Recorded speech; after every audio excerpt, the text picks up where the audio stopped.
La situación de la economía desde el punto de vista epistemológico es muy divertida, porque la economía nació como con la pretensión de ser una ciencia después de, tú manejas eso mejor que yo, después de los fisiócratas y demás, nació a la luz o a la sombra de la física newtoniana.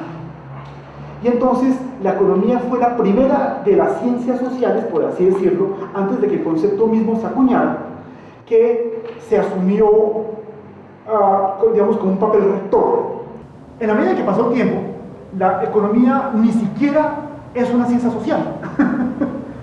En la clasificación internacional de las ciencias y las profesiones, etcétera, con ciencia, lo que tú quieras, los pares, el estatuto epistemológico de la economía ya no es la ciencia social, sino lo hacen en términos de conciencias, son las ciencias sociales aplicadas.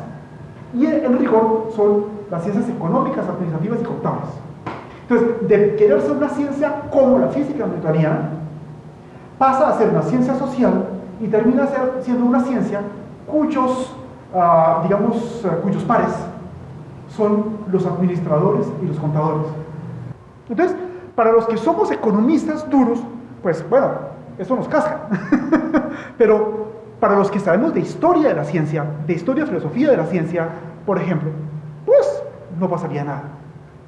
Lo que sucedería entonces es que la muerte de la economía como ciencia, digamos, a título conjetural, se correspondería con la muerte de un mundo fundado en esa economía. Precioso. Ok. ¿Qué es la economía?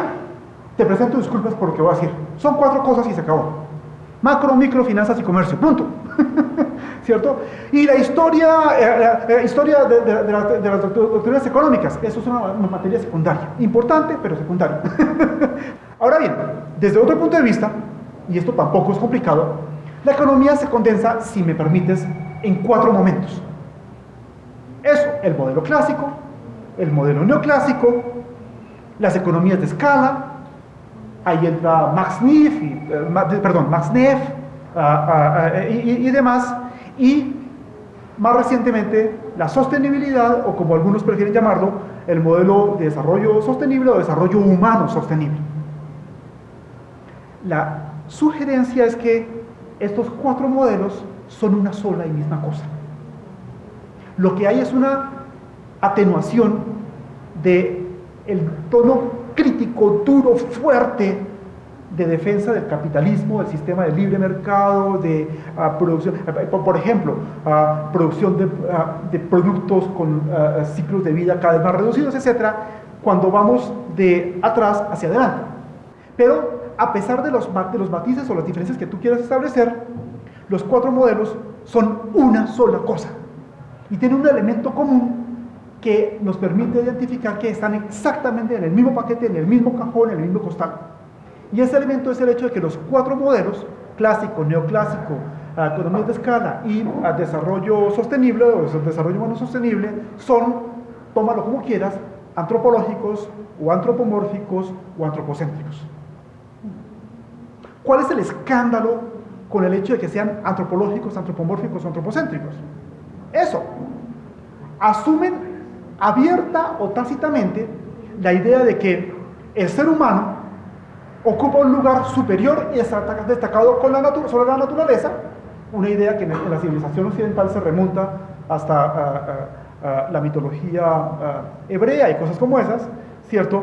Y entonces yo, ser humano, tengo todas las prerrogativas de apropiarme, usar, explotar, etc. No, despacio, con criterios humanos, con criterios así, ahí se nos mete la sostenibilidad. Una sociedad que patea que la fuente de la riqueza, pues no merece tener una segunda oportunidad sobre la faz de la tierra. Y esa fuente, evidentemente, ¿cómo se llama? Es la naturaleza. Lo que permanece intacto es un modelo de producción y una forma de vida.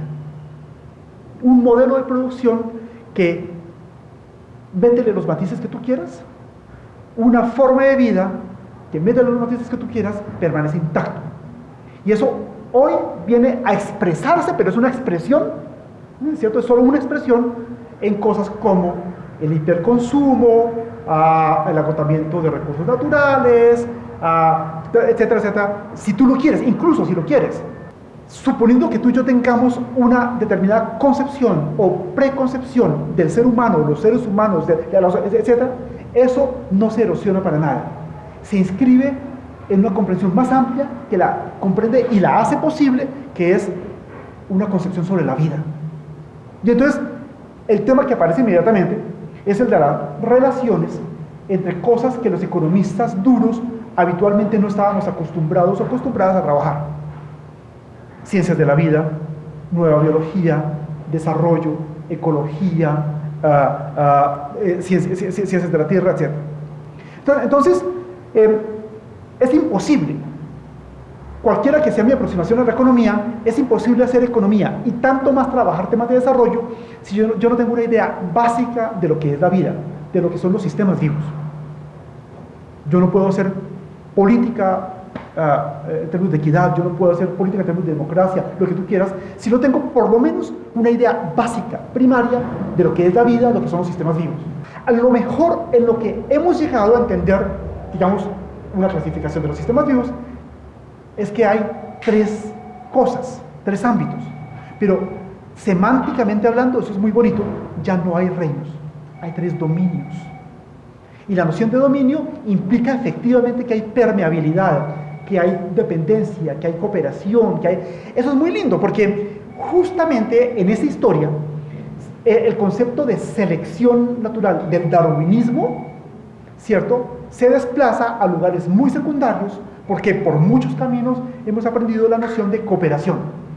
Los sistemas vivos, y entonces para los economistas, para los administradores, etc., ya no hablamos de competitividad.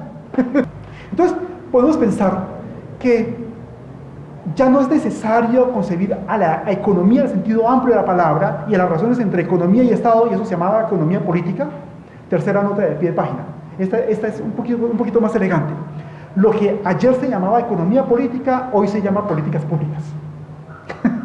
Las políticas públicas es el término, las policies y todo este tipo de cosas, es el término hoy, digamos, políticamente correcto, con el cual ayer se hablaba de economía política. Entonces, podemos pensar esta clase de fenómenos, esta clase de comportamientos, por primera vez en la historia de la humanidad, ya no en términos jerárquicos, verticales, centralizados o piramidales, sino podemos pensarlos en términos de sistemas que carecen de centro. Y un sistema que carece de centro, en la jerga de complejidad, esto no es nuevo para ninguno de nosotros, se llama un sistema autoorganizado. Y el primero de esos sistemas somos tú y yo. Entonces podemos pensar que hay sistemas que carecen de centro. Es posible pensar, y te puedo mencionar ejemplos, tengo por ahí, es posible pensar en liderazgo sin líderes, ¿cierto? Y en estrategia sin estrategas. Si desprevenidamente vemos lo que está sucediendo, me guste o no, es un motivo, digamos, para decirlo menos, es un motivo de ocupación, ¿cierto? De reflexión, etc. Es que hay, eso es apasionante, formas de organización política, formas de organización sociales. La etnografía habla mucho sobre esa cosa, etc. En el que literalmente, mira, el Cauca, los indígenas del Cauca, la Minga, son buenos ejemplos en los que hay liderazgos sin líderes. Expresiones sociales o políticas de eso son: 1, el movimiento de indignados; 2, Occupy Wall Street; 3, el movimiento de estudiantes chilenos, ¿cierto? 4, la primavera árabe. Son 4 ejemplos inmediatos en los que vemos que, por ejemplo, un escándalo para mí que soy ortodoxo y clásico, y es que yo puedo legítimamente hablar de estrategia sin estrategas. Entonces, ¿qué pasa? son procesos literalmente emergentes, literalmente autoorganizativos, en el que, pucha, esto no es improvisación, no es en el sentido de que las cargas se arreglan por el camino y tal, etcétera, ¿es cierto? Lo que pasa es que estas son experiencias muy recientes. No digo que todas están en el mismo nivel, en absoluto. El movimiento de la primavera árabe y el movimiento de estudiantes chilenos, Occupy Wall Street o los indignados, digamos, se encuentran en longitudes de onda perfectamente diferentes. Pero entonces, en política significaría pensar la posibilidad de organización política no centralizada o jerarquizada. Una manera, no la mejor, de traducir esta cosa es que en un sistema de autogestión, ¿qué hay? Confianza. Y la confianza hoy no entra en las cuentas, digamos, en la contabilidad, ¿cierto? Las cuentas nacionales, etcétera. ¿Cómo demonios hago cosas como esa? Entonces, sistemas de autogestión, de desarrollo multinivel. La idea de multinivel no es difícil para ti o para mí, pero es propiamente de complejidad. Ok. Y desarrollo en términos de multiescalaridad. Ya lo voy a precisar. De este modo, el biodesarrollo sería, suponiendo que esto sea plausible, el núcleo de la bioeconomía.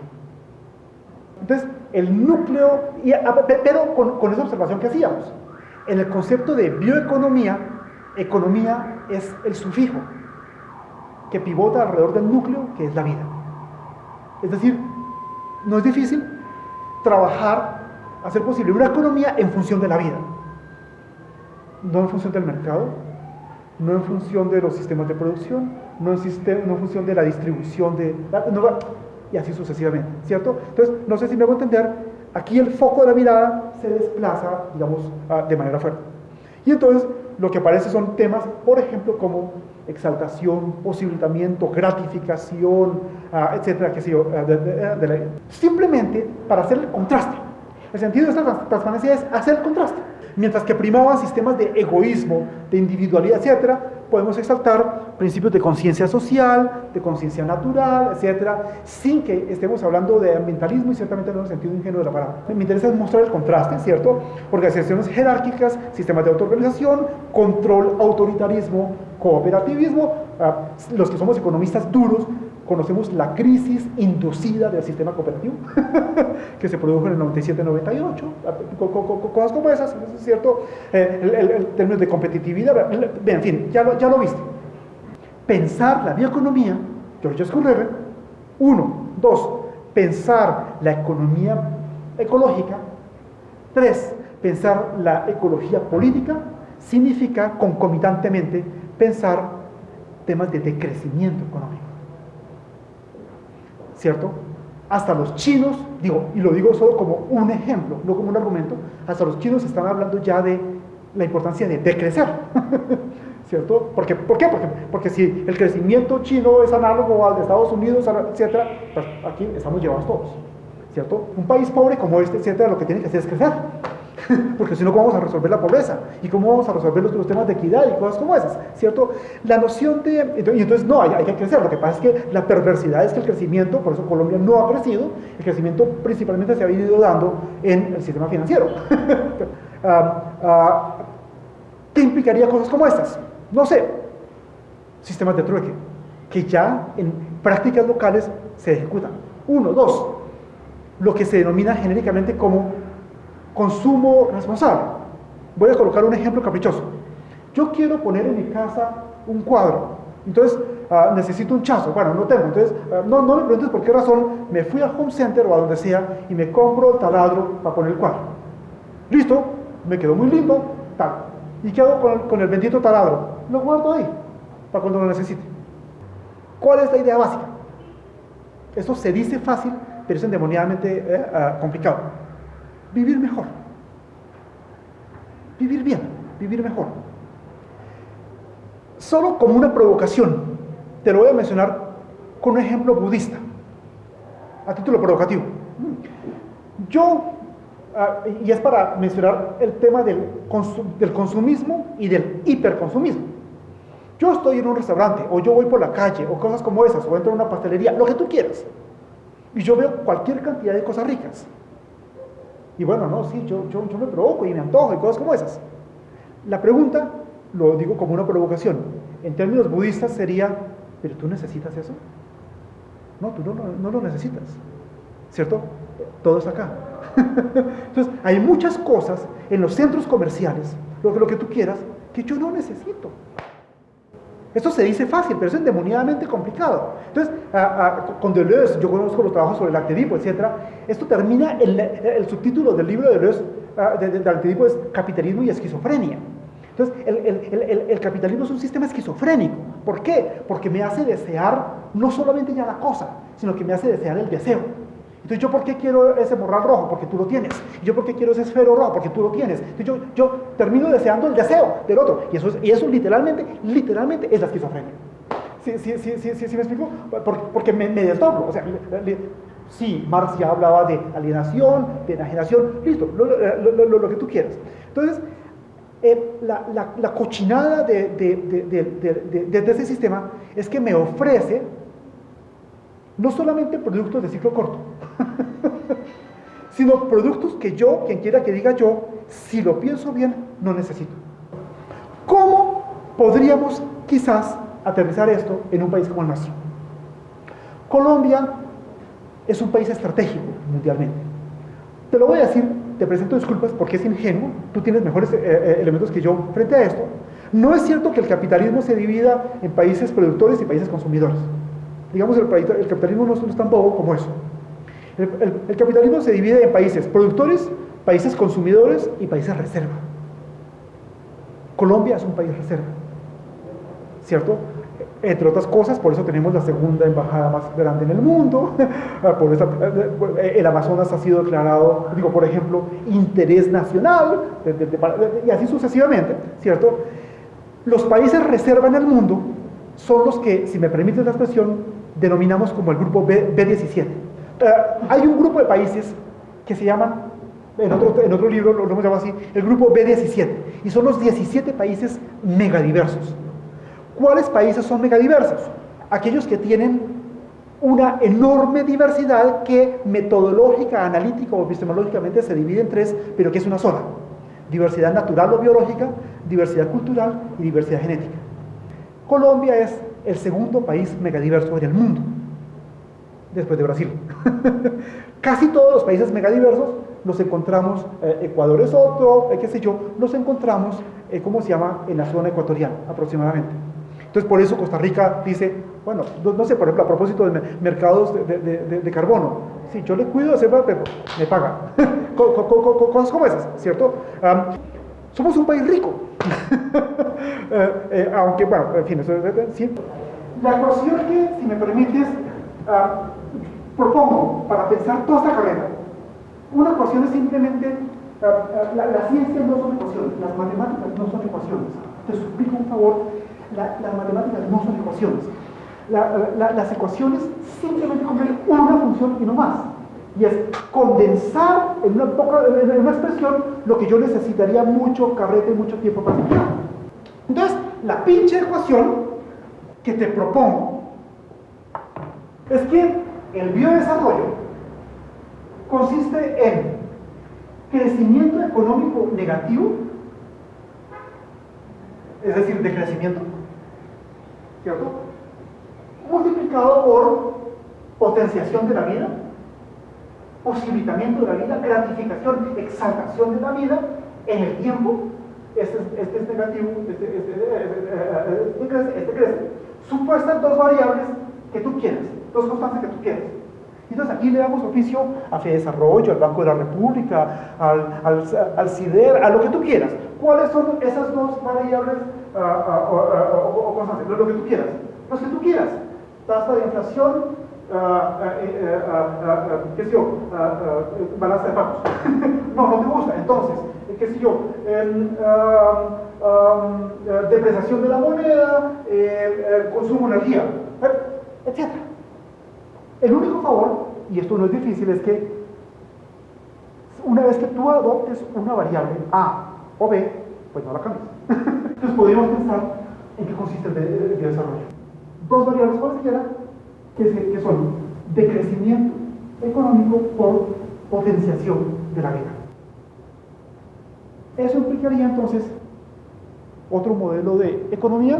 La economía no me interesa mucho, pero sí de desarrollo. Y de desarrollo no en función del mercado, no en función de los sectores económicos, en función de lo primero, tú y yo, la vida.